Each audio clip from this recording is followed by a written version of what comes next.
Bonsoir à tous, bienvenue dans votre édition régionale. L'actualité de ce dimanche 29 mai, c'est bien sûr s'intéresse à une nouvelle discipline, le stand-up paddle, un sport de glisse plus communément appelé SUP. Oui, nous avons parlé de la version randonnée déjà. Ce soir, on s'intéresse à la version vague, car en vérité, le stand-up paddle est un proche cousin du surf classique, une pratique de plus en plus répandue en Guadeloupe, et déjà un champion, Léopold Étienne, Léo-Paul, Étienne, 12 ans à peine. Au début du mois de mai, il est allé donc en Bretagne à la Torche pour participer au deuxième tour du championnat du monde, une expérience inoubliable qu'il compte bien renouveler. Rémi de France est allé à Saint-François à sa rencontre. Voici le reportage. Avant, le surf, c'était ça. Couché, puis debout en un clin d'œil. Aujourd'hui, un nouvel outil a fait son apparition, le stand-up paddle, ou SUP.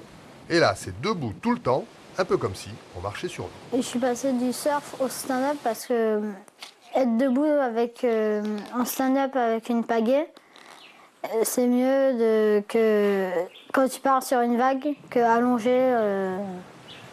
En fait, on se met vite, on part déjà debout sur une vague. Alors qu'en surf, il faut se mettre debout et partir. Le premier stand-up qui est arrivé en Guadeloupe, c'était il y a 5 ans.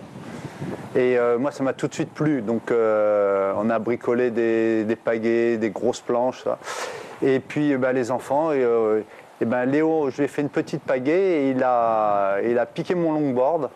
Et puis voilà, tout de suite, à l'aise sur un longboard avec une petite pagaie dans les vagues. Pour Léopold, 12 ans et déjà 2 ans de pratique de stand-up, c'est vraiment une histoire de famille. Papa, un peu pousseur, windsurfer confirmé et longboarder, et Tinina, la grande sœur, surfeuse, longboardeuse et suppeuse, un environnement de waterman qui lui permet cette année de se classer premier en Coupe de Guadeloupe, en catégorie Espoir et Open.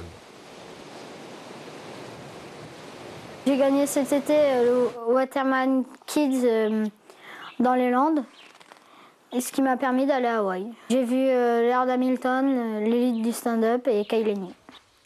Voilà effectivement une année bien remplie. Si le stand-up paddle est un sport récent en Guadeloupe, il est de plus en plus pratiqué, et si l'âge des suppeurs est encore assez élevé, ce n'est pourtant pas un sport de vieux. Alors avis aux amateurs, Léo a besoin d'adversaires pour progresser et faire avancer la discipline. Merci Robert Gaspard, on vous retrouve demain 13h pour d'autres images et un nouveau point complet de Vous avez l'activité remarqué que sportive. Saint-François est à l'honneur aujourd'hui. On n'a parlé que de Saint-François a Saint-François. toutes les sauces dans ce journal.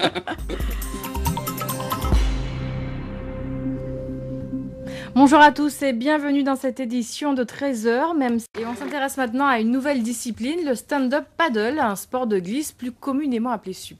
Le stand-up paddle est un cousin du surf classique, une pratique de plus en plus répandue en Guadeloupe. Et déjà un champion, Léopold Étienne, 12 ans à peine. Au début du mois, il est allé en Bretagne à la Torche pour participer à la deuxième étape du championnat du monde. Une expérience inoubliable qu'il compte renouveler. Et Rémi de France l'a rencontré cette semaine chez lui à Saint-François. Voici le reportage de Rémi. Avant, le surf, c'était ça. Couché, puis debout en un clin d'œil. Aujourd'hui, un nouvel outil a fait son apparition, le stand-up paddle, ou SUP. Et là, c'est debout tout le temps, un peu comme si on marchait sur l'eau.